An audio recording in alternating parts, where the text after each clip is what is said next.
belum tentu dapat juara satu gitu. Ya invest sama trading kayak biasa aja gitu, kayak pas kalau ada momentumnya masuk, terus kalau pas ada berita apa gitu, karena kan aku cukup update ya terhadap market update, jadi kalau pas emang ada momentumnya di tradingin, kalau misalnya emang kayak perlu didiemin dulu atau mungkin untuk semacam kayak sentimen tertentu kayak dividen atau apa, itu aku hold dulu gitu. Pastinya aku senang sekali ya dapat menang hadiah Yamaha NMAX Neo ini, dan aku juga semoga kedepannya Siminvest nih lebih banyak lagi program-program yang menarik untuk nasabah, dan semoga kedepannya nasabah juga semakin happy dan semakin lebih cepat lah ngambil keputusan buat invest gitu. Thank you ya.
Sumpah ini keren banget eventnya. Ini Siminvest tuh bikin experience investasi ke halayak umum tuh jadi lebih seru banget gitu. Terus apalagi ini tuh ada brand ambasadornya Kim Taehyung ya kan. Jadi makin banyak banget army-army yang kesini.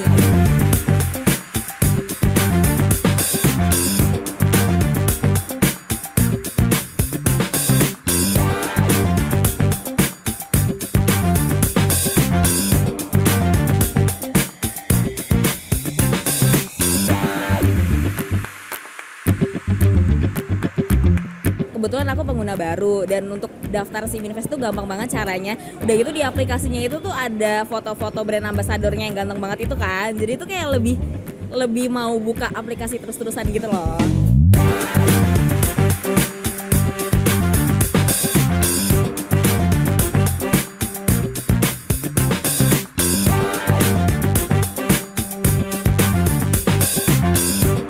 Harapannya semoga Siminvest lebih banyak bikin acara kayak gini, jadi semakin banyak lagi orang yang belajar dan tahu tentang investasi. Udah gitu apa ya, datengin brand ambassador ke sini kali ya.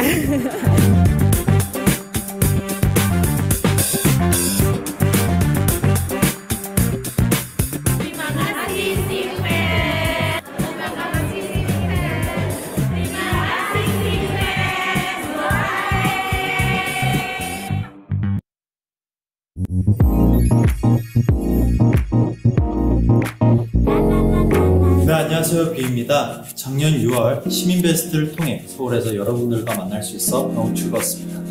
베스트 프렌드에게는 한계란 없죠. 제키님이 저와 함께 시간을 보내기 위해 짠 하고 나타나는 것처럼 여러분도 한계 없는 모험을 시작할 준비가 되어 있다면 시민베스트 앱을 지금 다운받아 놓게 하세요.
keren banget eventnya. Ini si Minvest tuh bikin experience investasi ke halayak umum tuh jadi lebih seru banget gitu. Terus apalagi ini tuh ada brand ambasadornya Kim Tae Hyung ya kan. Jadi makin banyak banget army-army yang kesini.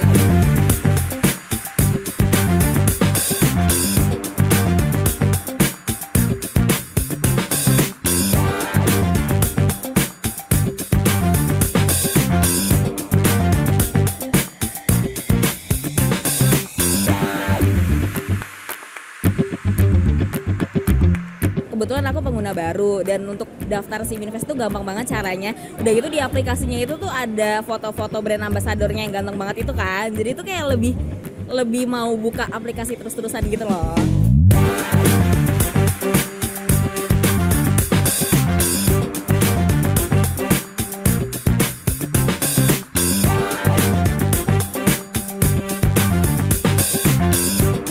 Harapannya semoga si Minvest lebih banyak bikin acara kayak gini, jadi semakin banyak lagi orang yang belajar dan tahu tentang investasi. Udah gitu apa ya, datengin brand ambassador ke sini kali ya.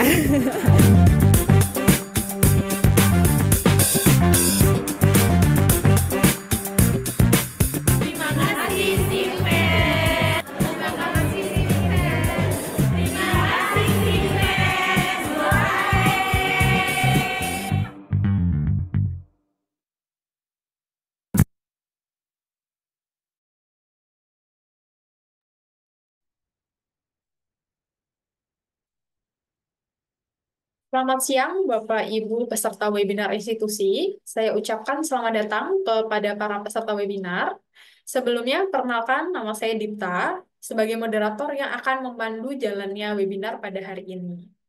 Bapak Ibu peserta webinar yang berbahagia, pada hari ini kita akan mendengarkan pemaparan materi dari kedua narasumber kita ya yang luar biasa, di mana nanti sesi pertama akan dibawakan oleh Bapak Iswan Helmi sebagai ekonomis and strategis dari Sinarmas Sekuritas. Kemudian sesi kedua nanti akan dilanjutkan oleh Bapak Aryo Probongso sebagai Head of Fixed Income Research Sinarmas Sekuritas. Baru setelahnya nanti akan ada sesi Q&A di akhir. Jadi Bapak Ibu, apabila ada pertanyaan seputar webinar pada siang hari ini dan pemaparan materi dari para narasumber, bisa langsung chat ke kolom komentar dan nanti di akhir sesi akan kita bacakan. Bapak Ibu, pada siang hari ini ya, webinar Institutional Research, kita akan membahas tema webinar pada siang hari ini yaitu The World at Trade War, di mana sebuah materi yang tentunya bisa memberikan pencerahan ya bagi kita semua di tengah ketidakpastian market yang mana terjadi karena akhir-akhir ini adanya perang dagang antara Amerika dan juga China yang sedang memanas. Jadi Bapak Ibu, mungkin tanpa berlama-lama, kita akan mendengarkan pemaparan materi yang pertama, yaitu dari Bapak Iswan Helmi, di mana Bapak Iswan Helmi, apakah Ya, bisa coba cek audio? Baik. Oke, Pak Iswan Helmi sudah bergabung, oleh karena itu waktu dan tempat saya persilahkan. oke. Thank you, Dipta. Mungkin saya izin share screen. Bisa di stop share dulu ya, Dipta. Iya, baik.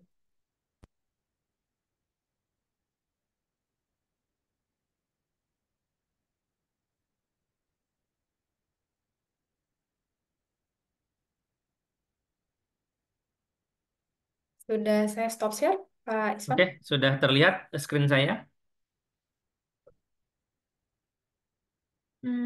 Masih loading di Bisa saya, Pak. Ya, ini masih sudah loading terlihat. ya. Ya.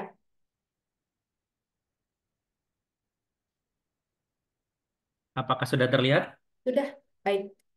Waktu dan tempat saya persilakan ya Pak Ihsan.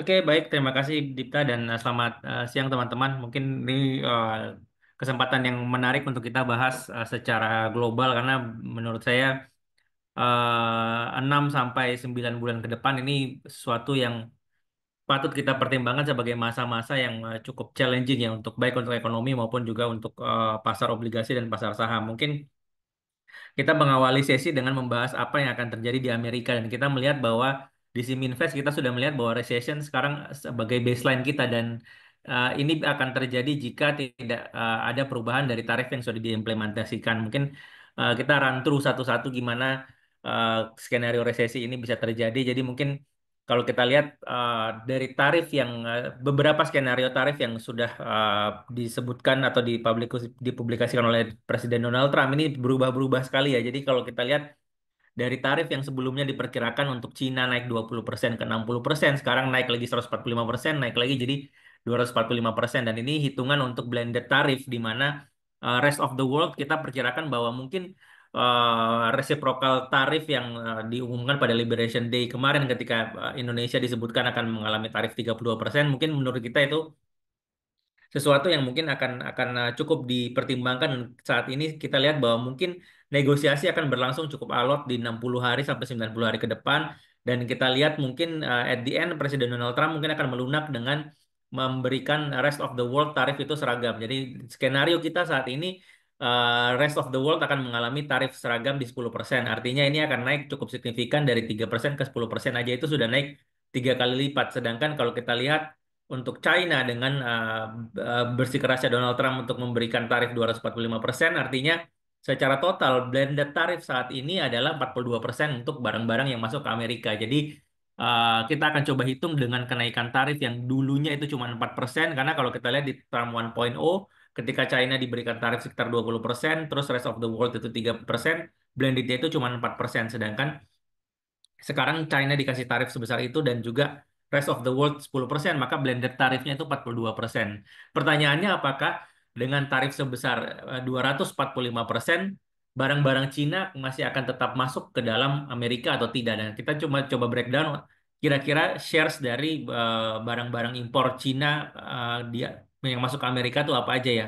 Impor Amerika dari Cina itu apa aja? Mungkin yang paling besar adalah electrical, machinery, dan equipment itu 25%. Terus kemudian mechanical appliance itu 20%, ada furniture, toys, games, footwear, tekstil 6%, kemudian ada plastik dan juga iron and steel product 2%. Jadi memang big chunk dari barang-barang Cina yang masuk ke Amerika itu dari sisi electrical maupun machinery. Artinya apa? Ketika ini 50% ini terwipe out, artinya yang terjadi di Amerika adalah capex tidak akan berjalan lancar, ekspansi ekspansi pabrik tidak akan berjalan lancar, sehingga apa yang terjadi ketika ekonomi itu terus bertumbuh, supply itu terbatas, artinya apa? Harga-harga akan naik di sana di Amerika. Artinya dampak inflasi cukup besar karena 50% dari barang-barang yang masuk ini berkaitan dengan sisi produksi di sana. Dan kalau kita lihat sebenarnya ada beberapa opsi untuk melakukan substitusi, cuman at the cost of higher juga. Artinya ketika mereka mengganti mesin-mesin dari Cina dengan mesin dari Jerman, Jepang, atau Korea Selatan, ini mungkin akan membuat harga-harga juga akan tetap tinggi. Jadi kita melihat mungkin impor dari Cina mungkin akan tetap masuk, tetapi jumlahnya akan berkurang. Jadi kita lihat memang ke depan dalam 1 sampai 2 kuartal ini sangat sangat kritikal ya. Kenapa? Karena ketika hal ini terjadi, kita rasa bahwa kemampuan Amerika untuk replace barang-barang dari Cina itu akan sangat dilihat nanti. Dan kalau kita lihat di chart yang sebelah kiri ini, kita lihat apa namanya, bahwa ya, yang sebelah kiri ini, ketika Trade War 1.0 terjadi, ekspor apa namanya ASEAN ke Amerika ini naik sangat tajam ketika impor dari Cina itu menurun. Jadi kita lihat bahwa pasar ASEAN sekarang udah dilihat oleh Donald Trump bahwa ini bisa dikenakan tarif yang lebih tinggi karena terjadi banyak relokasi terutama Vietnam dan beberapa di Indonesia dan Malaysia.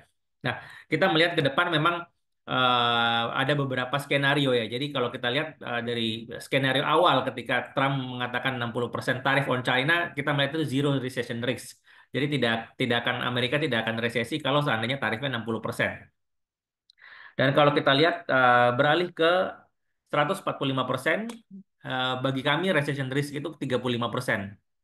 Jadi kemungkinan Amerika mengalami resesi itu 35%. Nah, mungkin saya sedikit run through gimana cara membaca table ini. Jadi memang kalau kita lihat dari sisi China punya import value ke Amerika sekitar 450 billion US. Ini shares terhadap consumption goods yang affected itu sekitar 3%. Jadi kalau kita kita mengambil studi dari 2018, waktu itu barang Cina yang dikenakan tarif itu 330, shares terhadap consumption yang affected terhadap total PCE, personal consumption expenditure, 5%. Dan kita lihat saat ini ukurannya itu sekitar 3% berdasarkan data yang kami punya.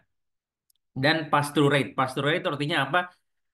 tarif yang dikenakan seberapa banyak yang mereka pass on ke consumer. Jadi kita lihat dari pengalaman 2018 pass through rate-nya itu sekitar 60%. Jadi let's say misalnya tarif itu 100 additional tarif 130% yang di pass on 40%, maka end consumer itu akan mengalami kenaikan harga-harga di barang itu sekitar 52%. Nah, ini kita punya tiga skenario, moderate, severe, dan light, di mana kalau untuk light itu 40% pass through, severe itu sekitar 60% pass through, dan moderate itu 50% pass through.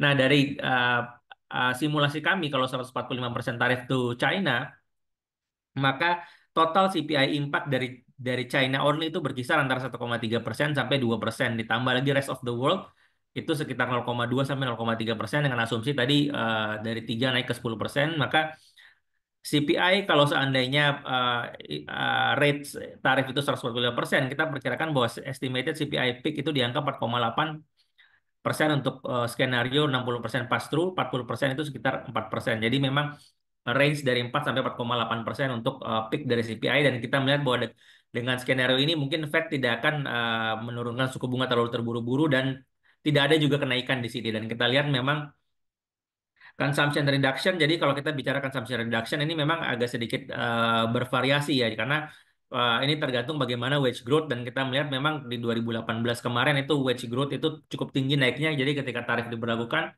wage itu naik.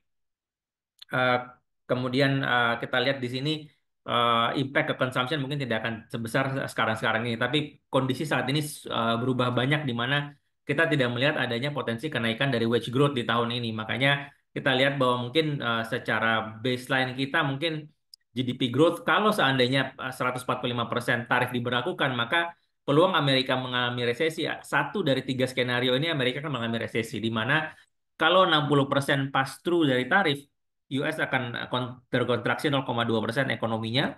Sedangkan kalau untuk moderate sama light, artinya 40 sampai 50% pass through, Amerika masih bisa avoid recession. Makanya ini base dari kita, mengapa kita bilang kalau tarif 145% on China, the recession risk 35%. Sedangkan tadi kalau 60% tarif, zero recession risk, artinya Amerika masih bisa bertumbuh 1%. Nah, saat ini kalau kita lihat di konsensus Bloomberg, apa yang terjadi bahwa market masih mengharapkan ini yang terjadi. Estimated GDP growth untuk Amerika masih berada di angka 1%, sedangkan kalau kita lihat untuk apa namanya untuk tarif, kalau untuk mencapai pertumbuhan 1%, maka tarif yang harusnya diberlakukan Trump itu 60%. Makanya kita melihat bahwa konsensus masih terlalu overconfidence terhadap ekonomi Amerika. Sedangkan kalau kita beralih ke skenario Liberation Day tarif 145% tarif terhadap China, maka kemungkinan resesi masih ada di skenario kalau 60% pass through. Sekarang kita bicara kalau 245% tarif on China. Apa yang menjadi resiko? Recession risk sekarang 100%, which is kita coba hitung dengan metode yang sama, kita ganti dengan tarif weighted average hike-nya itu 230%, maka yang terjadi bahwa CPI mungkin impact-nya sangat besar, bisa di atas 5%, cuman kalau kita lihat kalau pass through 40%, ya kita anggaplah 5% inflasi. Kalau seandainya inflasi 5%, kita lihat bahwa Fed mungkin tidak akan menaikkan suku bunga juga, dan mungkin akan tetap bertahan suku bunga saat ini sampai akhir tahun, tidak ada pemotongan suku bunga. Dan kalau kita lihat impact ke ekonominya sangat besar sekali, karena kalau kita bicara consumption impact dengan pass through rate yang 40% saja, itu consumption bisa minus 2%. Baseline GDP growth-nya 2%, artinya estimated growth itu bisa minus 0,6%. Jadi dari tiga skenario ini, light, moderate, dan severe, kalau Amerika keep on putting 245% tarif on China, maka kita lihat bahwa sudah hampir pasti skenario resesi ini terjadi di ketiga option tersebut. Jadi kita lihat bahwa sekarang recession risk di Amerika dengan kondisi saat ini sudah di atas 50%, dan kita berharap ke depan mungkin akan ada sedikit pelunakan ya, artinya Trump mungkin bisa balik ke 145% kalau memang apa namanya resiko terhadap ekonomi cukup besar. Jadi kita akan lihat bahwa 60 hari sampai 90 hari ke depan itu sangat sangat kritikal untuk menentukan apakah Amerika ini akan resesi atau tidak, dan kemungkinan resesi paling besar adalah ketika di second half nanti. Dan kita lihat mungkin kalau kita bicara time frame 1 tahun, saat ini saya rasa bahwa apa yang terjadi saat ini belum aman ya, meskipun banyak negara termasuk Indonesia mengirim Pak Erlangga untuk negosiasi di Amerika. Kita lihat bahwa semuanya itu masih belum belum belum terlalu jelas, dan kita lihat mungkin saya sedikit sharing ya bahwa Amerika itu menerbitkan sekitar 900 halaman komen mereka terhadap negara-negara yang mereka kasih tarif. Contoh misalnya kayak Indonesia itu mereka uh, mengkritik apa namanya kebijakan pemerintah mengembangkan QRIS karena mereka melihat itu QRIS dan GPN itu merugikan Visa dan Mastercard di mana itu perusahaan terbesar di Amerika. Terus mereka juga mengkritik kenapa Indonesia membatasi ekspor ore minerals dan sedangkan masih banyak yang membutuhkan itu, dan beberapa hal yang memang kita lihat memang itu dari buku tersebut kita bisa ngelihat jelas bahwa Amerika tarif ini sebagai cara untuk mereka mengintervensi ekonomi domestik dari negara-negara yang mereka serang tarif. Jadi dengan negosiasi ini beberapa hal yang mereka akan buat seperti bargaining power mereka. Artinya kalau you mau dapat tarif lebih rendah, you harus scale down, you punya GPN atau QRIS harus melibatkan Visa atau Mastercard dan yang lain-lain. Jadi kita lihat memang uh, tarif ini dipakai Amerika sebagai senjata untuk apa namanya mereka bisa masuk lebih dalam ke ekonomi domestik. Jadi kita lihat ke depan 60 hari ke depan negosiasi Indonesia ini 60 hari ya. Jadi diberi waktu 60 hari untuk apa namanya memberikan proposal terhadap Amerika seperti apa. Jadi kita lihat memang ke depan masih sangat kritikal untuk arah ekonomi, dan kalau kita lihat Fed policy response ya ini seperti apa. Jadi kalau kita lihat saat ini median dari Fed projection ini berada di sekitar 4% dengan range 4 sampai 4,5%. Artinya sebagian mengharapkan tidak ada rate cut, dan kalaupun ada mungkin cuman 25 basis point, dan ada sebagian juga mengharapkan ada kenaikan 25 basis. Jadi kita lihat memang secara overall memang kita cukup yakin bahwa tidak ada apa penurunan dari sisi Fed rate, dan kalau kita lihat ini hitungan kita untuk rest of the world tarif ya. Jadi dengan kenaikan tarif tambahan 7%, kita lihat mungkin inflasi itu cuman akan naik dari rest of the world itu 0,2 sampai 0,3%. Jadi memang terberatnya menurut kita itu datang dari tarif on China ya. Karena kalau kita berkaca 2018 impact dari inflasi itu hitungannya sekitar 0,4% ya. Waktu itu ketika tarif dinaikkan dari 2% menjadi sekitar 15 sampai 20%. Jadi kita lihat juga tadi saya sempat katakan bahwa wage growth itu play critical role. Jadi ketika 2017-2018 bisa dilihat di sini bahwa wage growth itu ada additional growth 1,5%. Jadi dari base 2017 ke end of 2018 wage growth di Amerika naik 1,5%. Jadi kalau kita lihat impact-nya ke ekonomi seperti apa ketika hal tersebut terjadi, maka waktu itu overall CPI impact cuma 0,4%. Jadi ekonomi growth di Amerika itu cuma turun 0,5%, dan kalau kita lihat ke depan memang dengan adanya wage growth tahun ini kita lihat trennya berubah. Ketika tarif Trump 2.0, wage growth tidak sedang naik, wage growth sedang turun. Artinya apa? Kemampuan masyarakat di Amerika untuk apa menjadi buffer ketika tarif ini dinaikkan, mereka punya ruang untuk konsumsi karena ada wage growth itu nyaris tidak ada. Artinya kita melihat bahwa secara secara secara overall ini yang menopang kita menilai bahwa Amerika akan mengalami resesi karena kondisinya sangat berbeda 2018 dan saat ini. Dan 2018-19 itu juga ada apa namanya corporate tax cut waktu itu membuat juga emiten-emiten atau perusahaan-perusahaan di sana punya ruang untuk menaikkan sisi wage, dan saat ini kita rasa bahwa dengan kondisi budget defisit yang cukup besar tidak akan ada tax cut yang besar-besaran di Amerika.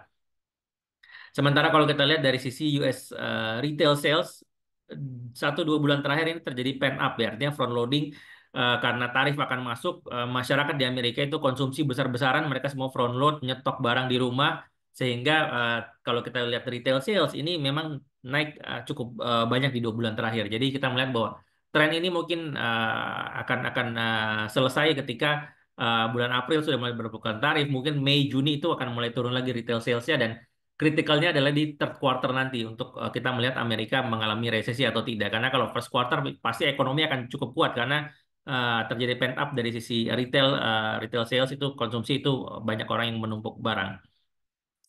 Itu kira-kira ada gambaran mengenai apa yang akan terjadi di ekonomi Amerika. Jadi kita melihat bahwa selain Amerika, China juga akan mengalami perlambatan dari sisi pertumbuhan. Dan kita lihat bahwa Amerika sama China ini ada seperti koin bermata dua, di mana China ini country with the largest trade surplus dan Amerika itu country with the largest trade deficit. Jadi ini yang Donald Trump ingin bahwa defisit Amerika itu harus dikecilkan.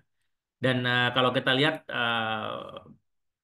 apa namanya breakdown dari China punya ekspor ini, kita ngelihat bahwa 12,8% atau 13% dari ekspor Cina itu lari ke Amerika. Dan kalau kita lihat dengan adanya tarif 245%, kalau benar-benar di stop, China stop sending goods to the US, artinya mereka harus cari pangsa pasar lain untuk mengirim apa namanya mengirim barang-barang mereka, ship barang-barang mereka keluar. Jadi mengganti 13% ini tidak tidak mudah ya, karena setelah Amerika itu terbesar kedua itu mungkin ke Hong Kong, Jepang itu cuma 5%, Jerman itu 5% juga. Jadi kita lihat bahwa rasa-rasanya mungkin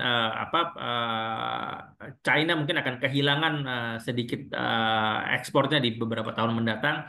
Sedangkan kalau kita lihat dari sisi barang, apa yang diekspor Cina paling banyak ya tetap electronic machinery dan mechanical appliance, dan juga kalau kita lihat otomotif itu 5%, terus kemudian dari sisi tekstil itu hampir sekitar 10% ya.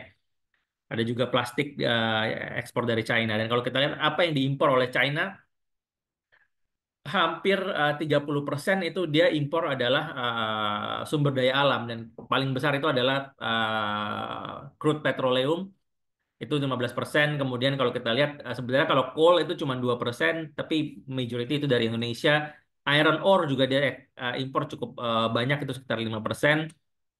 Sedangkan kalau kita lihat ini mungkin bisa dibilang dilema ya, artinya ore dibutuhkan sangat banyak di Cina, tapi Indonesia cuma mau mengirim turunannya yang sudah diolah atau apa namanya downstreaming. Dan kita lihat ke depan memang bukan tidak mungkin karena perang tarif ini Indonesia bisa membuka kembali ekspor ore, karena itu merupakan satu kritik keras dari Amerika di buku panduan trade barriers-nya mereka. Terus kemudian kita lihat yang lain mungkin dari sisi import, gold itu paling banyak ya. Cina itu mengimpor hampir 4% dari importnya itu dari gold. Jadi memang kenaikan harga gold beberapa tahun belakangan ini salah satunya juga dari demand dari China. Terus ada dari soybeans juga 3%. Sedangkan kalau dari negara cukup terdiversifikasi, jadi tidak setinggi konsentrasi di ekspor, di mana masing-masing itu paling tinggi itu 7% dari sisi impor. Jadi kalau kita melihat bahwa resiko terbesar Cina adalah kehilangan pangsa ekspornya. Berapa besar Cina akan tumbuh GDP-nya, dan kita coba ngelihat ada beberapa skenario, light skenario kalau seandainya mereka kehilangan 10% dari ekspor to US, moderate itu 25%, dan severe itu sekitar 50%, di mana impact to mereka punya GDP, China punya GDP mungkin akan berada di sekitar 0,3% kalau cuma kehilangan 10% pangsa ekspor ke Amerika. Kalau kehilangan 25% bangsa ekspor itu di sekitar 0,6, dan 1,3% kalau mereka benar-benar kehilangan 50% dari ekspornya. Jadi memang masih sangat sulit untuk melihat apa yang terjadi di China. Cuman kalau melihat dari data government, baseline growth mereka itu 4,5%. Jadi dengan tiga skenario ini sudah pasti bahwa mereka akan tumbuh di bawah target pemerintah. Dan dua dari skenario ini mereka akan tumbuh di bawah 4%. Artinya perlambatan itu sudah pasti terjadi di ekonomi Cina, dan kita lihat ini tren pertumbuhan ekonomi Cina di mana terakhir kali mereka dapat growth di atas 10% itu tahun 2010 ya. Setelah itu tidak pernah lagi melihat growth cukup tinggi, kecuali pada saat 2021 rebound COVID ya, itu karena dari low base. Dan Cina merupakan trading partner terbesar dari Indonesia. Artinya ketika ketika China itu melemah ekonominya, apa yang terjadi bahwa Indonesia juga pasti akan melemah ekonominya, karena kita punya shape dari trades ini benar-benar very highly dependent terhadap China ya. Contoh kayak kita punya ekspor itu 25 hampir 24% itu bergantung kepada China. Terus kemudian dari import itu 30% import kita dari Cina. Jadi kita lihat bahwa ke depan kalau seandainya China itu melemah, maka shipment kita dari sisi batu bara ke Cina mungkin juga akan turun karena kita lihat di first quarter ini shipment batu bara kita memang sudah lebih rendah dibandingkan first quarter tahun lalu dan kita lihat trennya mungkin akan terus turun kalau seandainya activity ekonomi di Cina itu terus melambat. Kemudian jarak antara Cina dan pemain setelahnya itu cukup besar dari ekspor ya karena kedua terbesar itu ke Amerika itu 9% dan kalau kita dikenakan tarif 30% yang pasti shipment kita juga pasti akan berkurang cuman kita masih bisa cari beberapa pangsa-pangsa negara-negara lain yang bisa menerima kita punya ekspor seperti Uni Eropa. Terus kalau kita lihat dari sisi general commodities itu memang kalau kita lihat hampir separuh ya kalau kita bagi dua ini ya itu separuhnya itu hampir separuhnya itu komoditas yang kita kirim di ekspor. Jadi kita lihat memang dari sisi yang lain mungkin kalau kita lihat turunan atau yang sudah diolah itu mungkin bisa dilihat di yang warna coklat ini ya itu sudah mulai naik sedikit tapi belum mampu mengubah wajah Indonesia karena manufacturingnya itu masih sedikit sekali terkonsentrasi. Dari manufacturing yang paling banyak kita ekspor itu memang kalau bisa dilihat di sini mobil ya. Mobil itu 2% ya. Setelah mobil mungkin ada jewelry itu 1%, rubber 0,9. Jadi memang masih sangat terpecah-pecah sekali dari sisi manufacturing kita paling besar yaitu cars ya. Terus kemudian kalau kita lihat dari growth dari ekspor growth selama 3 tahun terakhir, China mungkin tumbuh paling besar.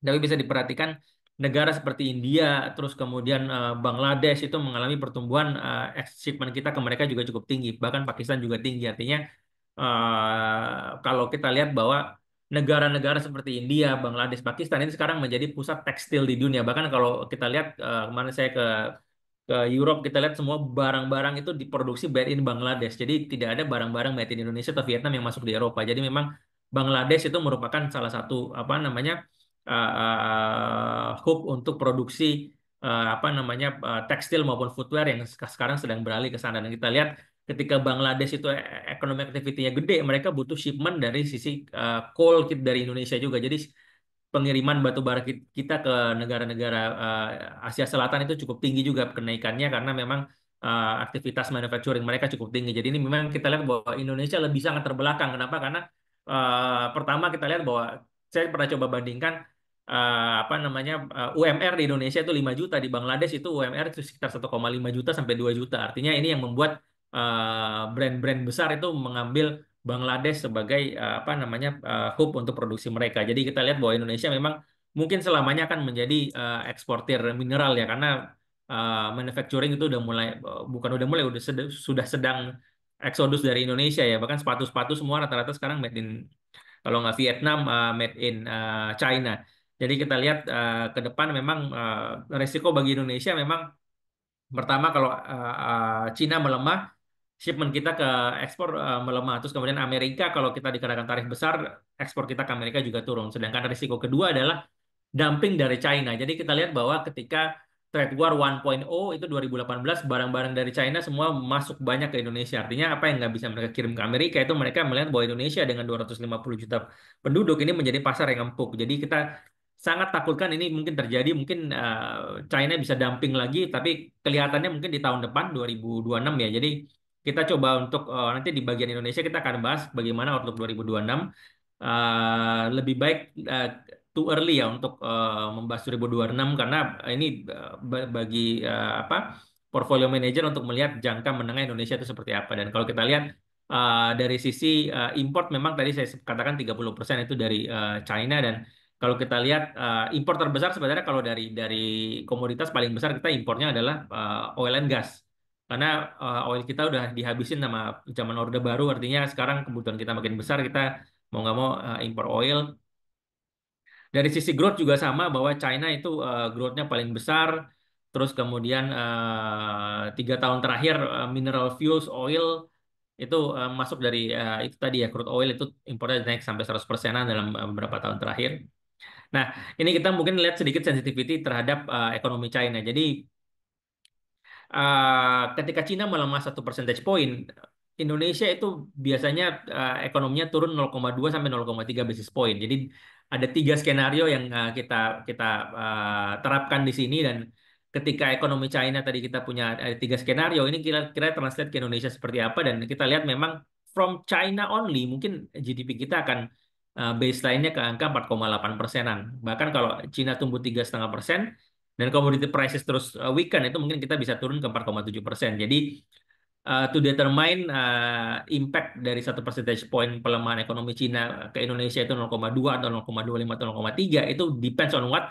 It will depends on how commodity price trend are. Jadi kalau kita lihat tren di bawah ini adalah commodity prices coal dan palm oil ini sedang turun. Jadi dua komoditas terbesar yang kita ekspor ini trennya sedang dalam tren turun. Artinya apa?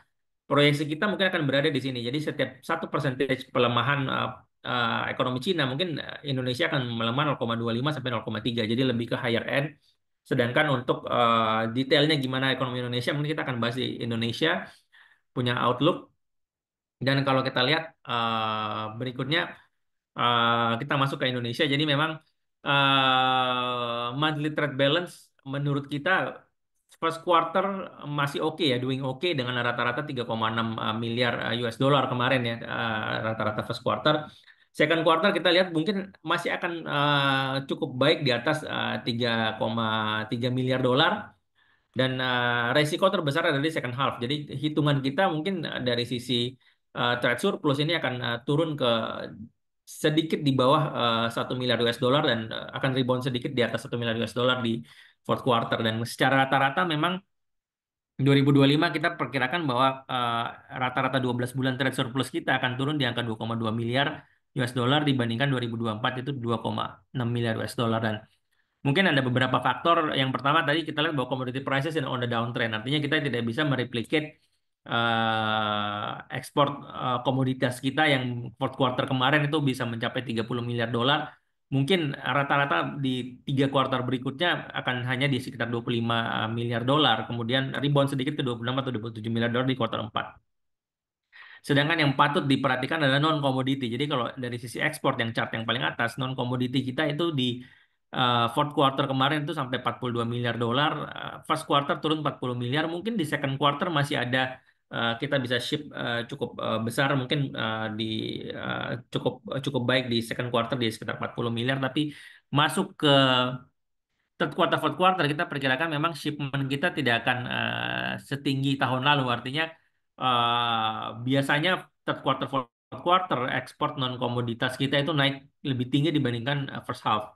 Tahun ini mungkin trennya berubah karena terjadi tarif baru dan mungkin kalau bicara front loading pent up mungkin akan berakhir di second quarter ini. Jadi memang resiko terbesar dari kita punya external trade itu ada di second half nanti.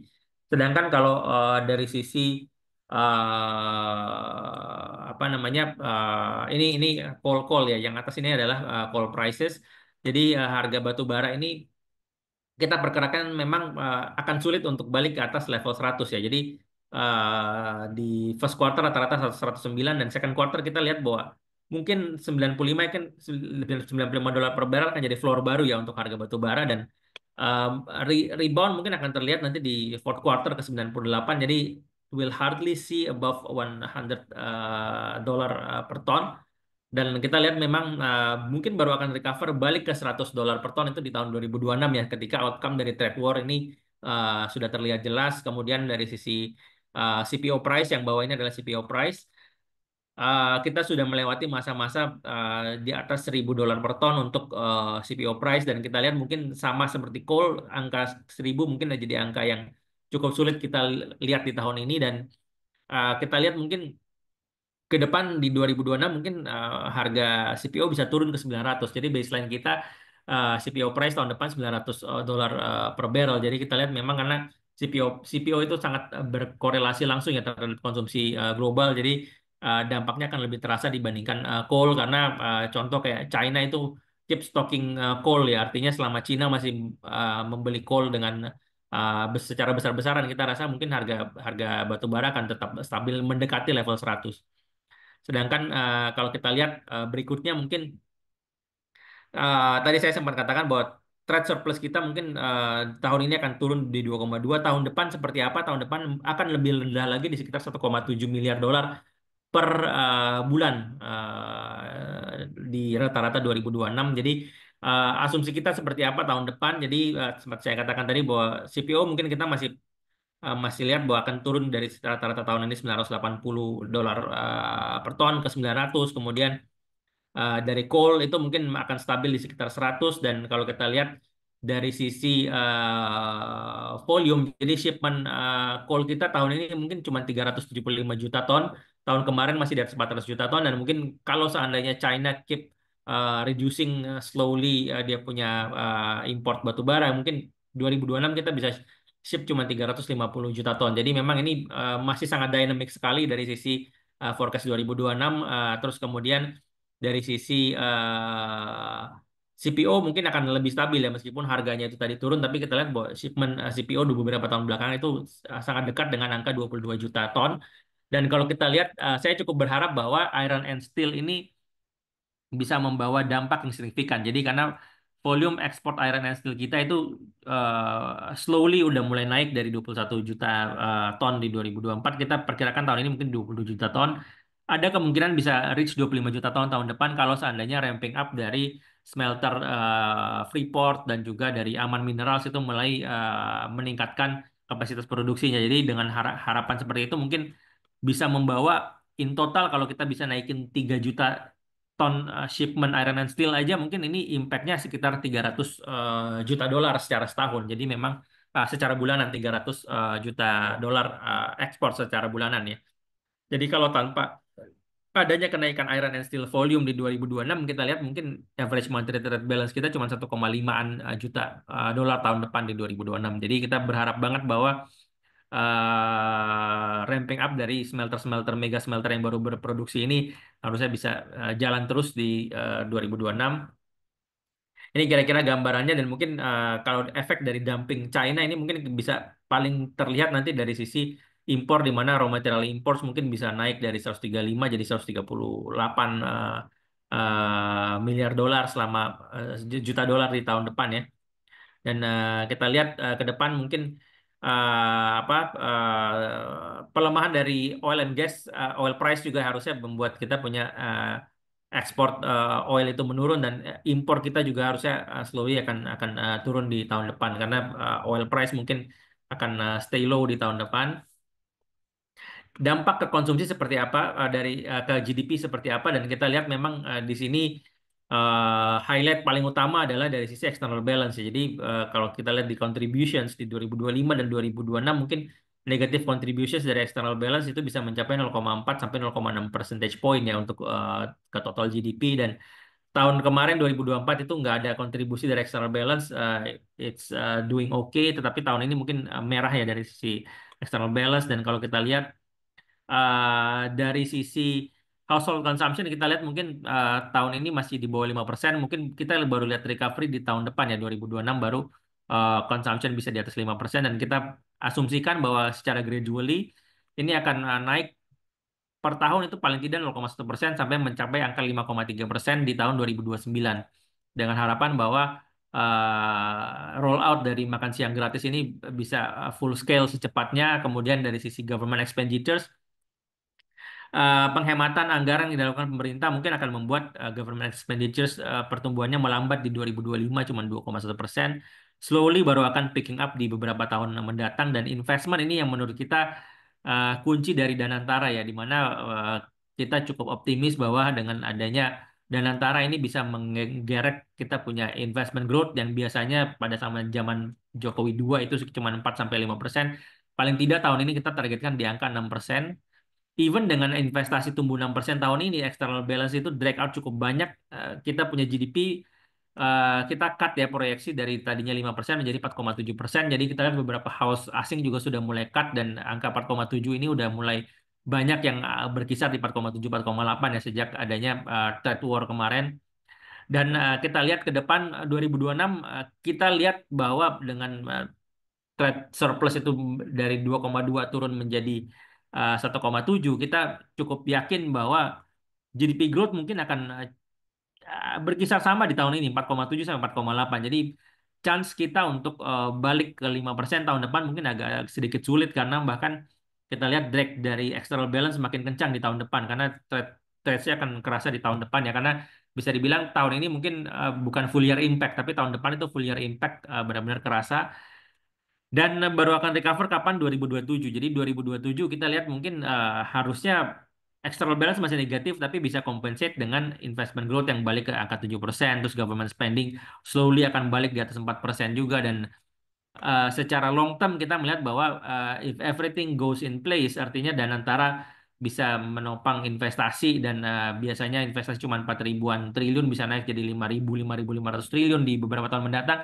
Rasanya pertumbuhan angka 6% di 2029 itu masih sangat apa namanya terbuka lebar bagi Indonesia dan kita lihat ini bicara jangka panjang, tapi memang 2 tahun ke depan ini berat sekali ya 2025 dan 2026 di mana pertumbuhan ekonomi kita mungkin akan pertama kali di bawah 5% selama Ibu Sri Mulyani menjabat ya. Terus kemudian kecuali COVID ya kemarin, terus kemudian nextnya mungkin kita sedikit lihat pada budget ya di mana shape of budget ini benar-benar menentukan kita punya apa ekonomi juga karena penghematan yang dilakukan ini cukup besar sekali dan cuman kalau kita lihat eh, kalau kita bicara penghematan memang secara overall yang dihemat itu adalah pemotongan anggaran dari APBN yang diterbitkan. Dan pada saat APBN yang diterbitkan tahun lalu oleh pemerintah Pak Jokowi itu memang eh, apa namanya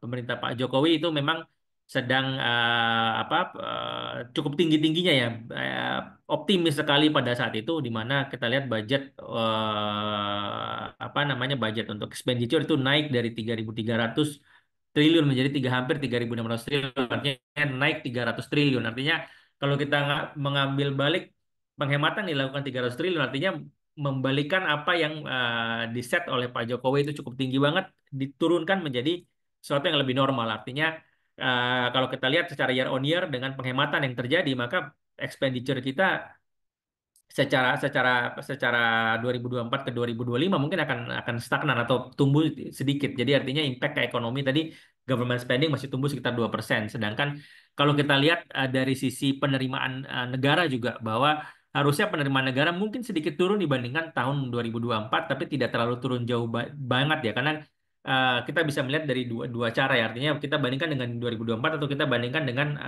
APBN 2025 kemarin. Jadi kalau dibandingkan APBN 2025 memang variannya itu tinggi banget. Shortfall atau penerimaan pajak kita mungkin 7% turun dibandingkan apa namanya dengan APBN. Tapi kalau dibandingkan tahun kemarin mungkin cuma turun sekitar 25 triliunan. Dan tax ratio kita mungkin di angka 9,5%, agak sedikit turun juga ya dari 9,8%.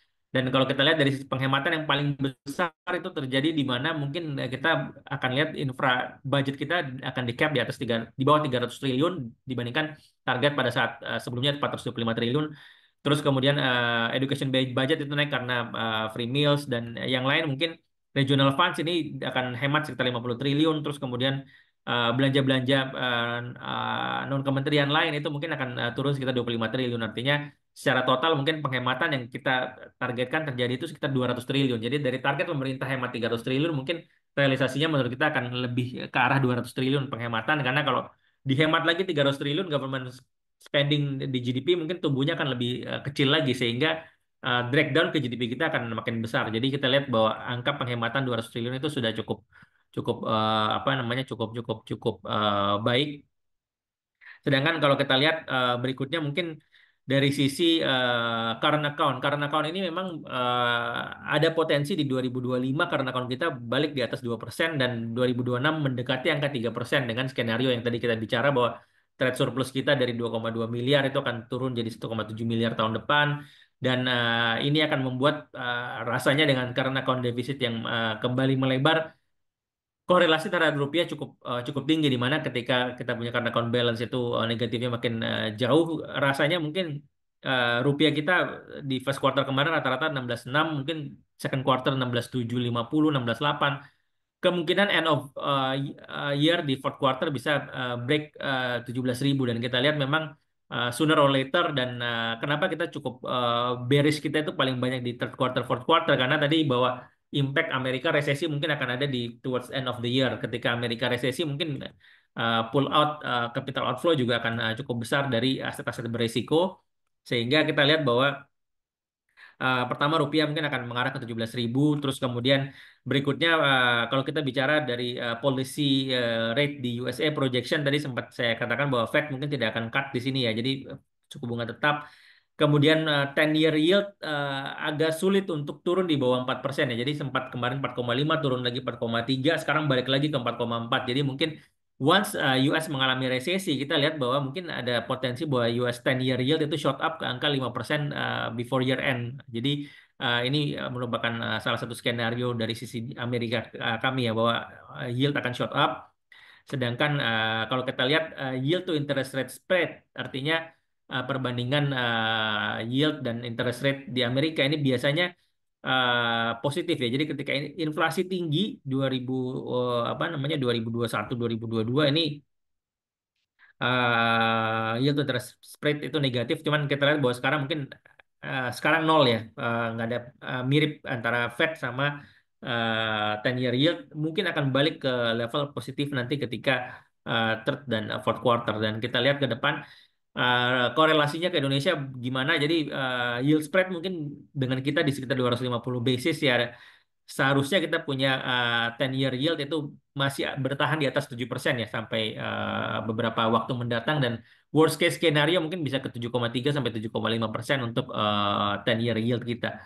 Sedangkan BI rate kita juga expect tidak ada rate cut, meskipun inflasi mungkin akan stabil di angka 2%, tapi consideration terhadap stabilitas moneter yang akan jadi fokus utama dari sisi Bank Indonesia. Itu kira-kira gambaran ekonomi Indonesia dan dampak ke equity seperti apa. Mungkin kita sedikit bicara mengenai PE band di Amerika, kita pakai S&P 500. Ini penurunan kemarin itu baru sampai di sini. Artinya fear of recession itu cuma membawa di rating dari +2 standar deviasi ke 5-year mean. Ini belum ini tanpa data, dan biasanya ketika data keluar Amerika mengalami resesi itu akan ada di rating 2 standar deviasi lagi ke bawah. Jadi kita melihat bahwa dalam 6 sampai 9 bulan ke depan rasanya peluang S&P 500 untuk masuk ke -2 standar deviasi ini sangat terbuka lebar, terutama dengan skenario kalau Amerika mengalami resesi. Sedangkan Indonesia ini kalau kita ambil histori dari 2019, kita sudah di -1,5 standar deviasi di bawah historical PE kita, dan kita coba paskan dengan -2 standar deviasi. Kalau kita di bawah di -2 standar deviasi, maka IHSG kita di 5.600. Ini bear case skenario kita. Sedangkan base case itu 6.400.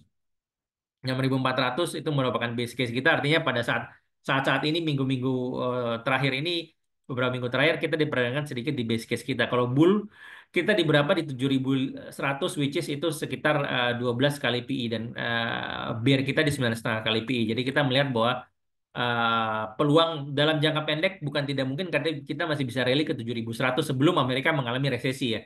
Tapi setelah mengalami resesi akan balik-balik lagi, dan kita lihat bahwa untuk apa namanya time frame jangka pendek kita rasa bahwa trading mingguan atau posisi jangan terlalu lama, jangan mengambil posisi long, karena anything can happen in the USA. Ketika terjadi di rating massive, di rating dari min ke -2 standar deviasi, kita rasa bahwa tatanan ekonomi equity dunia juga akan goyah pada saat itu. Makanya ada peluang untuk ke bull case, tapi likely-nya mungkin 50-50% chance ya untuk Indonesia. Kenapa? Karena foreign keep selling our equity ya. Jadi first quarter kemarin foreign outflow itu 28 triliun, full year 2024 itu 24 triliun. Artinya the single quarter outflow kemarin itu sudah lebih besar dari full year outflow di 2024. Jadi kita lihat memang selama foreign ini masih terus menjual saham di Indonesia, rasanya sentimen-sentimen dalam negeri lah yang harusnya bisa menopang. Contoh kayak misalnya BPJS yang mau menaikkan porsi equity dari 8% ke 12%, terus kemudian Danantara yang memang katanya sudah siap jadi liquidity provider dan sedang berdiskusi dengan OJK mengenai apa sistemnya seperti apa. Jadi kita lihat memang potensi-potensi nilai yang harusnya paling tidak bisa membuat kalau jangka menengah sebelum Amerika resesi Indonesia bisa ke 7.100 ya. Tetapi bear in mind bahwa kalau Amerika resesi semuanya bubar kembali, ya kita bisa balik ke 56 atau 59 lagi. Jadi time frame mungkin diperpendek. Kalau sudah profit di equity mungkin menurut kita akan lebih baik saat ini lebih stay di bonds. Dan kalau sahamnya apa aja mungkin kita bisa chase fast momentum ya, kayak contoh kayak BRIS kemarin itu sempat turun sampai 2000, sekarang balik lagi 2700. Jadi memang BRIS ini salah satu topik kita memang secara secara valuasi memang harusnya di 4200, tapi kita belum memfaktorkan resiko Amerika resesi. Jadi mungkin kita bisa downgrade ke 3700, itu masih masih memungkinkan, tapi dibandingkan harga sekarang masih ada 1000 rupiah upside ya untuk BRIS. Kemudian BCA ini menurut kita juga frankly speaking sangat murah sekali ya. Harusnya bisa mengarah paling tidak ke 12.400 secara fair value, karena nothing happen with the fundamentals, semuanya oke. Dan kemudian Telkom juga menurut kita salah satu yang defensif, dan kita lihat asing itu udah stop jualan banyak di Telkom. Kemudian yang lain mungkin dari sisi komoditas kita ada STAA dan ADI, dan kita melihat bahwa dua counter ini punya dividend place yang cukup bagus. Dan kalau untuk quality mungkin kita prefer di Cimory dan MAPA. Jadi memang dari sisi consumer ini MAPA ini lebih main di high end, jadi harusnya tidak begitu terpengaruh dari sisi pelemahan demand. Cimory juga sama, sekarang kontribusi Kienzler sudah lebih dari 50%, dan harusnya ini growth-nya masih cukup baik ke depan. PE wise mungkin Cimory itu udah 20, tapi you pay higher for better quality. Kalau MAPA ini cukup menarik, PE-nya cuma 8 kali tapi growth-nya itu bisa 15 sampai 20% dari top line, net margin 10%. Dan kita lihat ini dua dua counter ini quality stock. Dan mungkin ICBP banyak yang skeptis karena ada US dollar bonds, cuman kalau kita lihat bahwa ini one time effect ya kalau rupiahnya sampai 17.000, tapi harusnya dibandingkan fokus terhadap dia punya apa namanya forex exposure, mungkin lebih kita lihat di top line dia mungkin akan tumbuh masih cukup kuat dalam 1-2 tahun mendatang. Sedangkan kalau kita lihat dari sisi flow ya, memang yang saya katakan tadi bahwa asing ini sudah benar-benar keluar dari Indonesia di saham, karena kalau kita lihat dari 2014 sampai 2025 total GCI itu sudah keluar hampir 100 triliun, sedangkan beberapa saham mungkin masih ada porsi asingnya. Contoh kayak Mandiri itu masih ada 2 triliun, terus kemudian ICBP, AMRT, BRIS masih ada masing-masing 1 sampai 2 triliun. Artinya kalau kita lihat dari big banks itu asing cuma punya exposure saat ini in the long run ya, long fund itu cuma ada di Mandiri. BNI itu udah negatif, even BCA itu sudah negatif, dan BRI itu udah minus 19 triliun. Telkom Astra ini 10 tahun terakhir itu udah minus 12 triliun, 13 triliun masing-masing. Jadi kita lihat memang ini gambaran secara taktikal itu asing masih punya exposure di mana. Jadi harusnya menurut kita kalaupun mereka masih jualan, mungkin counter-counter yang sudah net sell paling banyak itu mungkin udah akan mengalami net sell lebih sedikit, kayak BRI, Telkom Astra ini udah mungkin net sell-nya akan lebih sedikit ya. Itu mungkin kira-kira dari saya. Saya kembalikan ke Mbak Dita. Kalau ada pertanyaan mungkin silakan. Atau kita lanjut ke Pak Aryo dulu. Ya, baik. Eh, untuk sesi Q&A nanti akan di terakhir ya, Pak ya. Jadi untuk Bapak Ibu, kalau misalkan nanti ada pertanyaan, boleh di chat di kolom chat sekarang juga nggak apa-apa, tapi nanti kita akan bahas di sesi akhir ya. Ya, sebelumnya terima kasih juga ya untuk Pak Iswan atas pemaparan materinya, tadi luar biasa. Nah, kita tadi kan sebenarnya untuk summary sedikit ya, mungkin Bapak Ibu, tadi kan sudah dibahas oleh Pak Iswan dari awal sampai akhir kondisi ekonomi di China, juga resiko resesi di Amerika, termasuk juga outlook yang ada di Indonesia. Dan tadi sebenarnya ada message sedikit bahwasannya memang untuk di equity lebih baik time frame-nya itu dikurangi ya, jadi perpendek time frame. Kalau misalkan memang sudah ada profit, mungkin baiknya diamankan dahulu dan nanti bisa stay di bond market. Nah, ini menyambung nih untuk pembahasan yang kedua yang akan dibahas oleh Pak Aryo Perbongso sebagai Head of Fixed Income Research yang akan membahas mengenai bond market. Oleh karena itu, waktu dan tempat saya persilahkan Bapak Aryo. Ya, terima kasih Mbak Dipta. Ini suara saya sudah terdengar ya, sama slide-nya sudah Sudah terlihat aman, ya, slide-nya sudah muncul juga Bapak. sudah muncul juga ya. Oke, Ya. selamat sore Bapak Ibu. Mungkin ini saya akan update saja ya terkait dengan fixed income market, dan mungkin ini hanya menambahkan saja dari Pak Isvan tadi, dan mungkin oke. Nah. mungkin ini saya akan menyampaikan beberapa market update market issue ya yang terkait dengan apa namanya dengan beberapa kondisi di beberapa minggu kemarin di mana kan sebenarnya terdapat kepanikan di apa market capital ya di seluruh dunia dikarenakan adanya announcement dari Trump yang mana hal tersebut tuh membuat ekspektasi dari short term inflation sama resesi yang tadi disampaikan oleh Pak Isvan dan global growth-nya pun juga menjadi ini ya apa namanya menjadi pesimis ya. Dan selanjutnya mungkin nanti juga adanya retaliasi dari Cina dan nanti kita sampaikan kenapa sih Cina lebih berani untuk melakukan retaliasi dibandingkan dengan negara-negara yang lain dan itu terlihat bahwa setelah Cina melakukan retaliasi Trump tuh agak sedikit back off ya dengan melakukan exemption terkait dengan tarif untuk barang-barang elektronik dari Cina ya contohnya seperti smartphone, laptop dan barang komponen dari ekonomi dan mungkin update terbaru dari delegasi Indonesia yang istilahnya untuk melakukan negosiasi agar mendapatkan tarif yang lebih eh, rendah dibandingkan peers ya dan untuk melakukan negosiasi untuk mendapatkan trade dan investment frameworknya selama 60 hari ke depan.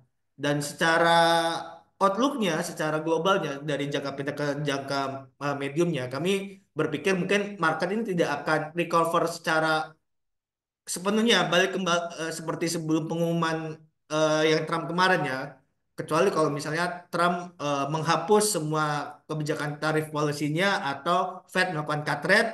Jadi kami tetap berekspektasi untuk kedepannya akan ada selling pressure ya yang persisten terkait untuk aset-aset yang beresiko dan secara domestiknya sebenarnya yang menarik adalah secara direct impact-nya terkait untuk tarif ini sebenarnya tidak terlalu signifikan ya secara by GDP US. Tetapi secara secondary impact-nya yang sebenarnya itu cukup apa namanya berdampak ya. Karena adanya pelemahan harga komoditas dan currency-nya. Dan itu memberikan ruang yang cukup terbatas terhadap BI untuk menurunkan tingkat suku bunganya ya. Jadi ya kecuali jika adanya Fed melakukan cut rate yang mungkin eh, capital info kita masih agak bingung bingung ini nanti bagaimana caranya. Jadi secara strategi sih sebenarnya menurut kami untuk money market ini cukup memberikan shelter ya perlindungan terhadap market volatility. Tapi secara untuk fixed income kami melihat bahwa yield yang sekarang ini sebenarnya cukup atraktif karena berdasarkan perhitungan fair yield kami itu saat ini itu berada di kisaran 6,92%. Jadi kalau melakukan strategic trading itu bisa dilakukan ya untuk government bond ya seperti itu. Dan next ini yang tadi saya katakan ya pada saat 8 April kemarin pada saat Trump sudah melakukan announcement ya terkait dengan eh, ininya apa namanya terkait dengan tarif pasar modal di pasar kapital di seluruh dunia ini melakukan apa namanya negatif semua dan selanjutnya juga untuk aset kelas beberapa pergerakan aset kelasnya pun juga negatif semua kecuali kalau kita lihat di tahapan April itu adalah gold dan global bondnya ya yang itu membuat apa namanya dianggap sebagai safe haven terutama gold ya yang itu meningkat sebesar 4%. Dan bagaimana kondisi dari setelah announcement dari Trump ini itu juga membuat em, yield dari US Treasury-nya pun juga meningkat ya. Dan begitu juga dengan DXY-nya pun juga turun. Walaupun sebenarnya data dari ekonomi untuk US itu lumayan mix, di mana kalau kita lihat secara inflasinya itu turun 2,4% year on year dibandingkan bulan sebelumnya karena adanya penurunan harga gasolin. Dan sedangkan untuk unemployment-nya pun juga meningkat menjadi 4,2% ya dibandingkan sebelumnya karena adanya peningkatan labor participation rate. Nah, di sini kalau kita lihat kenapa kok US Treasury yield-nya itu meningkat setelah pengumuman dan DXY pun juga turun ya. Nah, itu dikarenakan adanya adanya agitation atau apa namanya sentimen dari investor terkait dari US Treasury yang sebelumnya dianggap sebagai safe haven dan mereka karena kebijakan Trump tersebut itu tidak konsisten itu membuat sentimen dari investor terkait dengan US Treasury itu menjadi berubah gitu dan mereka menarik portofolionya dari US Treasury dan dolar ya seperti itu. Dan ini adalah terkait timeline ya, terkait dengan tarif resiprokal dari Trump ya, di mana eventnya sebenarnya dimulai dari 13 Februari tahun 2025, di mana pada saat itu Trump menandatangani memorandum untuk melakukan review terhadap trading partnernya ya, yang mana yang berkontribusi terkait dengan US trade defisitnya. Dan selanjutnya juga di 5 April US mengimpos tarif sekitar 10% ya sebagai baseline dan di 8 April yang awalnya seharusnya 9 April dia akan memberlakukan resiprokal tapi tanggal 8 April mereka mengannounce duluan ini negara-negara mana saja yang dengan masing-masing resiprokal tarifnya dan Indonesia mendapatkan sekitar 32% untuk resiprokal tarifnya dan pemerintah menginginkan untuk bernegosiasi terkait US ya dengan membuat package untuk melakukan deregulasi terkait non tarif measure-nya. Nah, update-nya per 19 April kemarin Pak Erlangga juga sudah bernegosiasi dengan USTR, eh, USTR ya, pihak yang bertanggung jawab terkait untuk trade di US untuk menghindari tarif yang lebih tinggi ya dengan peers dan berencana juga untuk membuat framework untuk trade dan investment corporation ya, corporation selama 60 hari dengan istilahnya membuat peraturan TKDN yang lebih relax untuk apa namanya untuk investor dari US contohnya. Dan dan di sini yang tabel kiri bawah ini adalah bagaimana perhitungan dari reciprocal tariff tersebut di mana perhitungannya itu adalah berasal dari perhitungan antara import dan defisit. Di sini defisit dibagi import dan itu bisa sebagai dua seperti itu dan itu yang menunjukkan dasar dari US menentukan reciprocal tarifnya ya. Dan di di grafik sebelah kanan bawah itu itu adalah negara-negara mana saja sih yang sebenarnya terdampak dari ini apa namanya dari tarif Trump tersebut dan di sini sebenarnya kebanyakan itu adalah ASEAN seperti Vietnam, Kamboja, Thailand, Malaysia dan yang porsi GDP-nya cukup tinggi juga ya yang di atas sekitar 10%. Nah, bagaimana dengan Indonesia? Kalau kita lihat bagaimana ekspor US terhadap ekspor ke US berdasarkan GDP WASH itu sebenarnya tidak terlalu cukup besar, hanya sekitar 1,94% sebenarnya. Dan jadi sebenarnya tidak terlalu besar dibandingkan dengan negara-negara peers. Dan kalau kita lihat berdasarkan produk-produk yang unggulan, yaitu top 5 ekspornya itu terdiri dari produk elektronik, kemudian juga ada tekstil dan CPO oil. Nah, itu sebenarnya jika reciprocal tarifnya itu diberlakukan sesuai yang di-announce di kemarin, itu di mana Indonesia mendapatkan tarif 32% dan peers-nya sesuai yang diumumkan kemarin, itu sebenarnya eh, ada 4 produk yang sebenarnya menjadi lebih kompetitif dibandingkan peers, contohnya adalah produk elektronik dan tekstil, sedangkan untuk CPO oil-nya itu malah menjadi less kompetitif. Jadi artinya reciprocal tarifnya itu membuat eh, Indonesia itu menjadi tidak kompetitif hanya di CPO-nya, tapi untuk tekstil dan elektronikalnya itu menjadi lebih kompetitif dibandingkan peers-nya. Seperti itu. Nah, dan ini ya yang tadi itu adalah direct impact-nya yang tadi saya katakan sebenarnya tidak terlalu besar ya. Tapi kalau secondary impact-nya ini yang sebenarnya yang agak ditakutkan. Kenapa? Jadi seperti kita tahu lebih dari 50% ekspor dari Indonesia itu adalah komoditas yang mana harga dari komoditas tersebut itu turun ya setelah Trump mengumumkan reciprocal tarif tersebut dan itu bisa berdampak terhadap kondisi ekspor Indonesia. Selanjutnya juga untuk currency-nya juga bisa terdepresiasi jika Cina melakukan devaluasi ya untuk mata uangnya ya untuk melakukan trade war.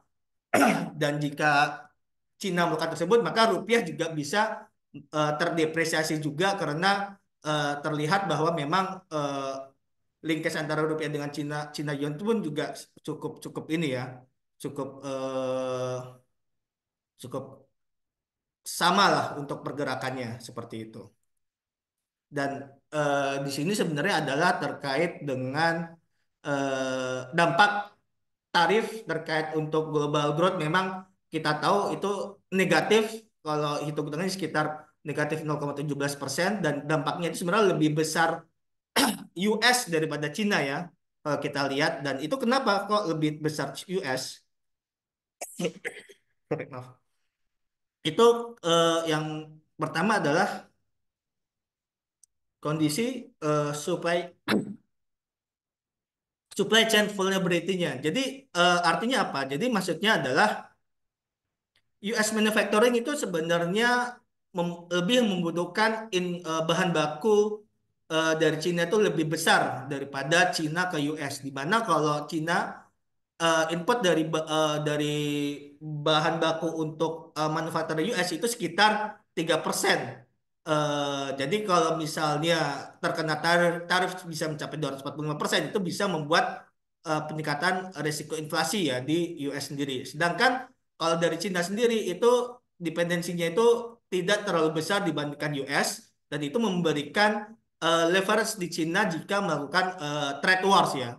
Dan oleh karena itu pada saat US mengancam untuk Cina dengan trade war, itu Cina langsung membalasnya, tidak takut terkait dengan trade war ya, karena dari manufakturnya pun sebenarnya tidak terlalu apa namanya cukup tinggi juga ya untuk bahan baku dari US.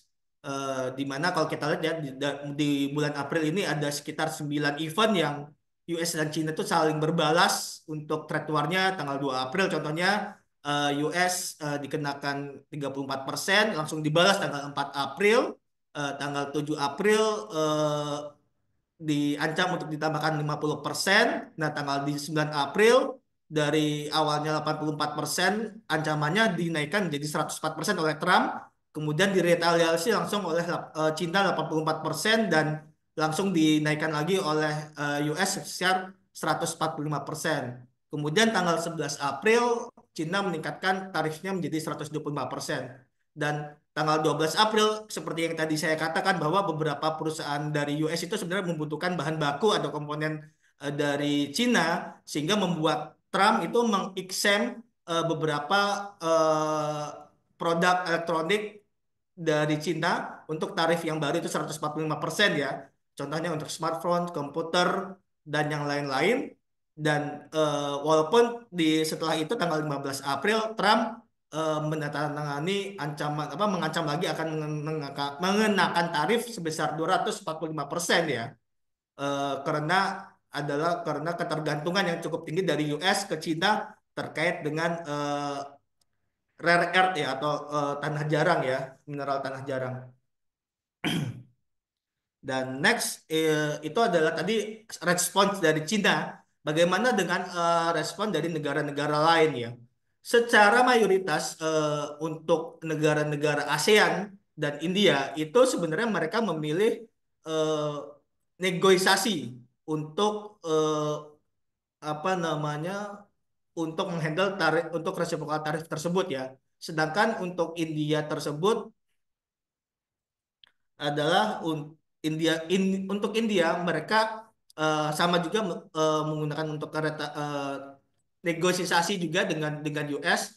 Yang menarik adalah European Union itu sebenarnya mereka bersiap-siap untuk melakukan tindakan balasan, tapi mereka juga membuka ruang negosiasi. Nah, di sini Indonesia berdasarkan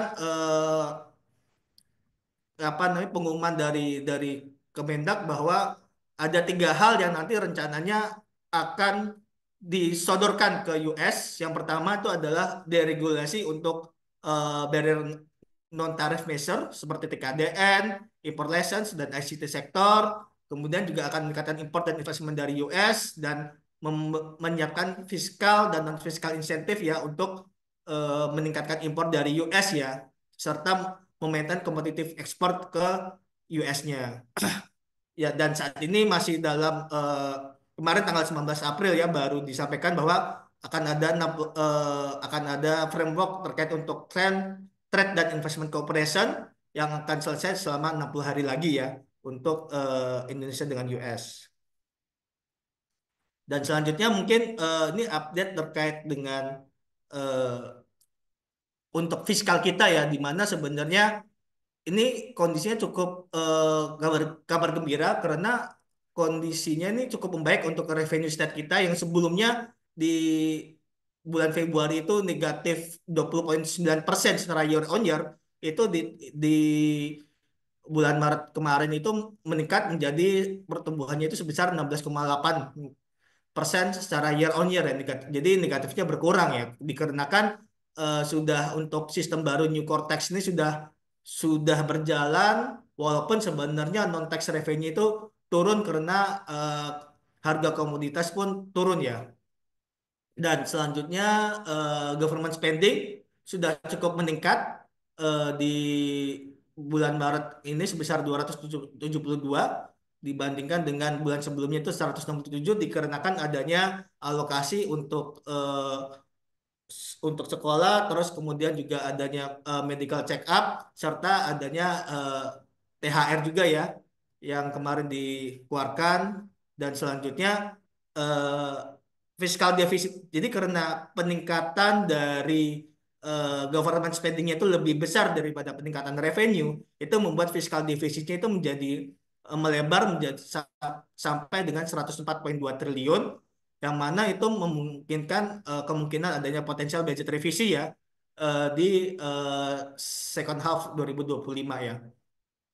Dan selanjutnya eh, ini kita lihat bahwa memang secara budget financingnya itu meningkat ya di Maret 2025 itu menjadi 22,4% ya secara year on year, walaupun sebenarnya kalau secara bulanan tuh salnya itu eh, turun sebesar 7% dibandingkan dengan bulan sebelumnya, di mana artinya spending yang digunakan itu tidak hanya menggunakan dari utang tapi juga menggunakan dari sisa anggaran lebih dari bulan yang lalu ya, seperti itu. Dan mungkin ini sekalian untuk update terkait budget state-nya ya.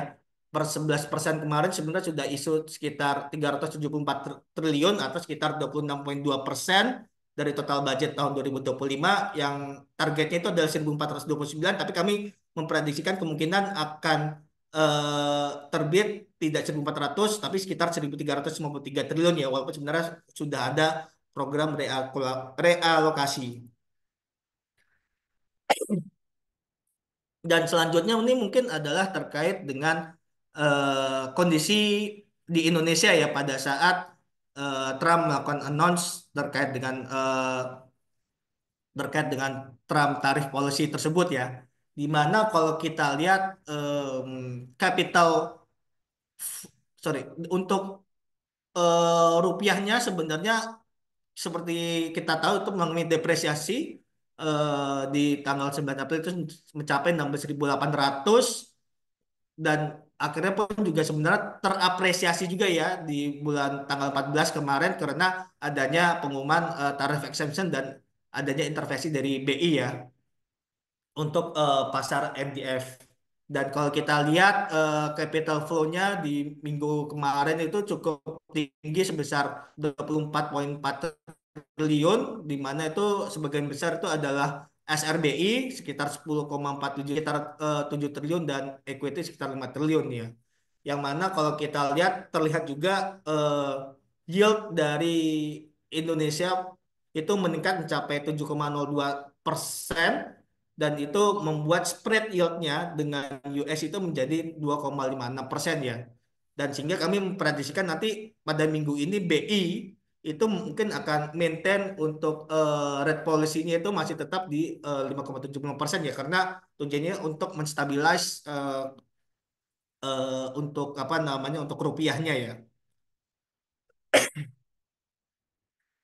Dan selanjutnya ini adalah update terkait pasar corporate bond dan sukuk ya, di mana kalau sebenarnya per Maret kemarin untuk kondisi corporate bond itu lumayan balance baik dari penerbitan maupun yang maturity ya, di mana yang issuance-nya itu 33,9 triliun secara year to date dan maturity-nya itu sekitar 22,6. Sedangkan kalau dari sukuk issuance ini banyak istilahnya issuer yang misalnya memilih menerbitkan menggunakan sukuk di mana ini cukup tinggi, yaitu issuer sudah sampai Maret itu sekitar 11,7 triliun sedangkan maturity-nya hanya sebesar 2,3 triliun. Jadi terlihat memang banyak issuance yang di sukuk. Dan untuk spread yield untuk corporate bond terlihat bahwa dari Februari ke Maret ini banyak eh, karena adanya risk of sentiment itu membuat banyak investor tuh memilih untuk membeli bond-bond yang ratingnya tinggi atau rating triple A, yang sehingga membuat spread yield untuk rating triple A ini menjadi eh, memendek, menjadi lebih narrowing ya, daripada bulan-bulan sebelumnya, daripada rating di bawahnya. Jadi terlihat bahwa investor-investor lebih memilih untuk membeli rating yang cukup tinggi karena adanya risk of investment tadi ya. Dan selanjutnya ini adalah proyeksi fair yield kami, di mana kalau kita lihat memang karena adanya untuk ke depan masih ada easing cycle ya dari the Fed, karena adanya meningkatnya inflasi dan eh, meningkatnya ekspektasi inflasi dan resesi ya. Dan selain itu juga adanya uncertainty dari Trump tarif policy, dan itu membuat value dari kami itu di akhir tahun itu bisa mencapai 6,92%. Jadi itu kondisinya ini per ini ya per 9 April kemarin 6,99%. Jadi itu masih ada spread yang mungkin bisa dilakukan strategic trading ya untuk antara government bond untuk 10 year.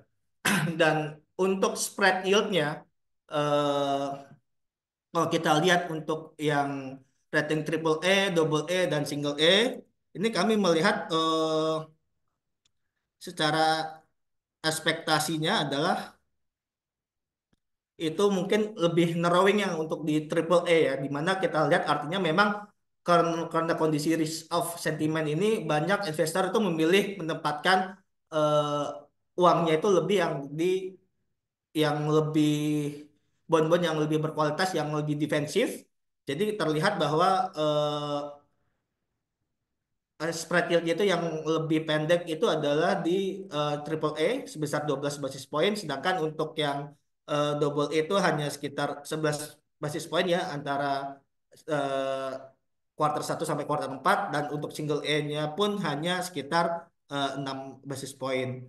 Dan kami juga mendapatkan juga berdasarkan data yang kami kumpulkan beberapa pipeline di tahun 2025 sampai dengan first half nanti akan ada penerbitan untuk bond issuance itu sekitar 24,2 triliun, yang mana itu berikut ini jadwal yang kami sampaikan ya. Jadi kami sih mungkin nanti akan masih agak menunggu juga ya kondisi dari marketnya bagaimana nanti di second half, kondisi untuk terkait dengan ini ya dari US seperti apa, apakah jadi resesi atau tidak, dan bagaimana juga dengan bagaimana nanti impactnya terkait dengan kondisi moneter di Indonesia. Seperti itu eh, presentasi dari saya. Terima kasih. Mungkin saya kembalikan lagi ke Mbak Dipta.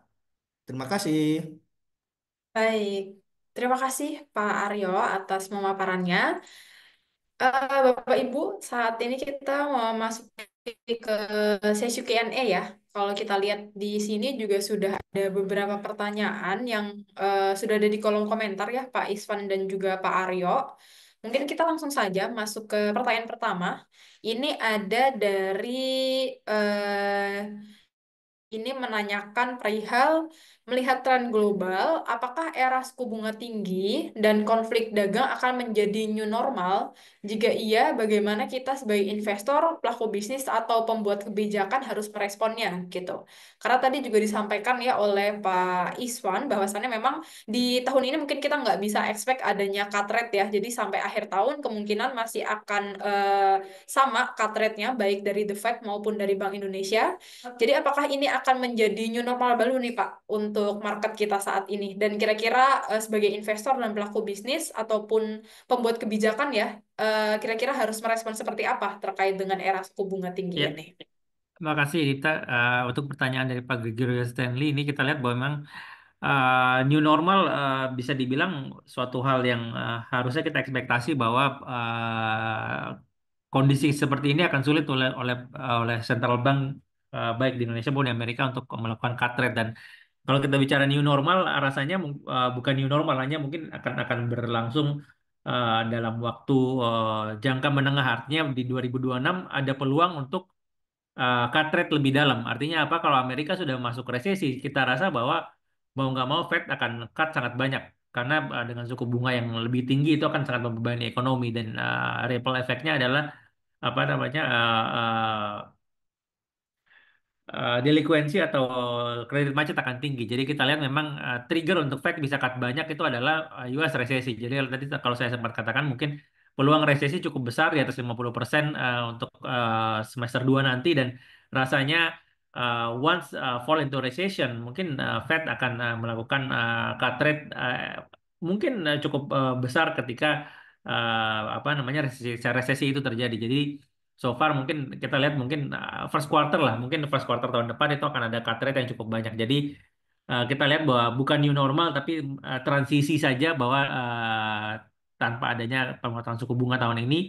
Tapi kalau kita lihat once US resesi rasanya suku bunga akan dipotong cukup banyak. Dan kita lihat bagi investor mungkin peluang resesi adalah peluang terbaik untuk membeli aset-aset kelas di harga yang cukup murah ya.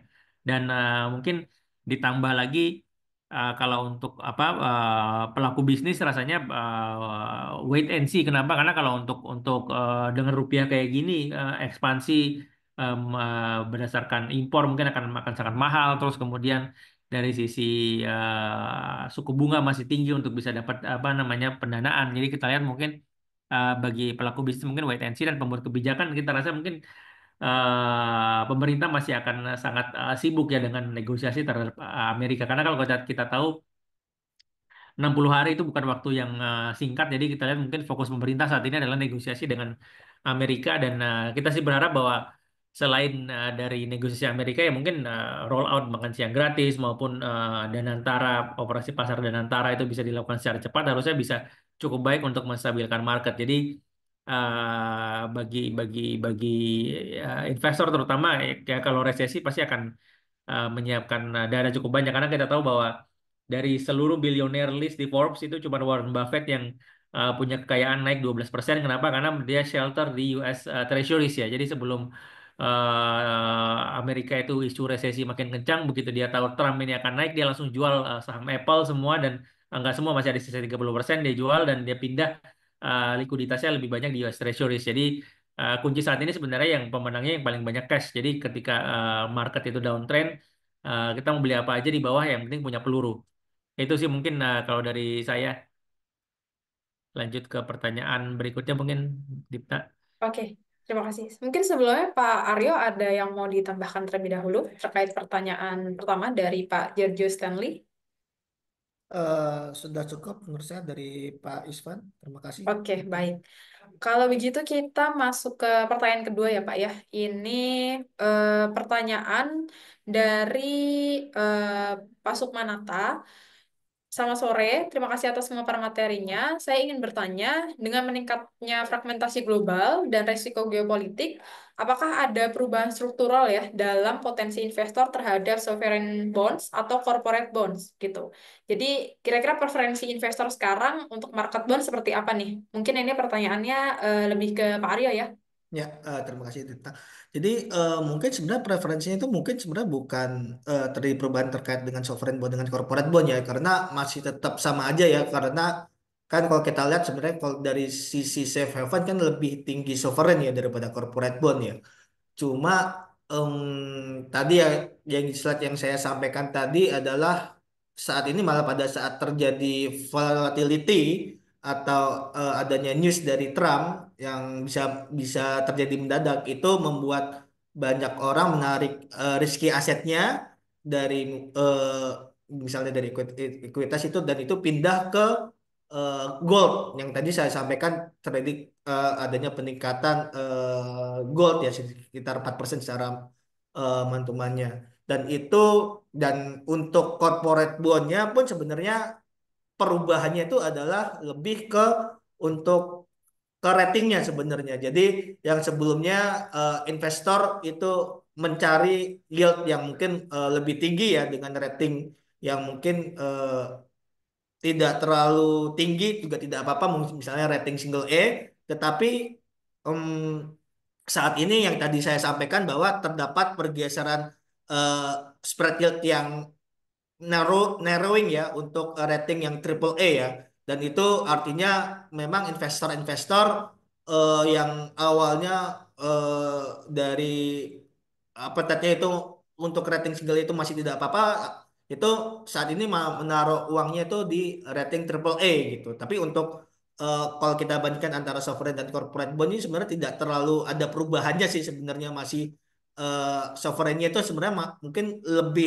masih lebih preferable daripada corporate bond. Tapi kalau kita lihat corporate bond lebih dalam eh, ada switching antara rating double A atau single itu ke rating triple A ya karena adanya sentimen volatilitas tadi ya terkait dengan Trump. Seperti itu Mbak Dipta.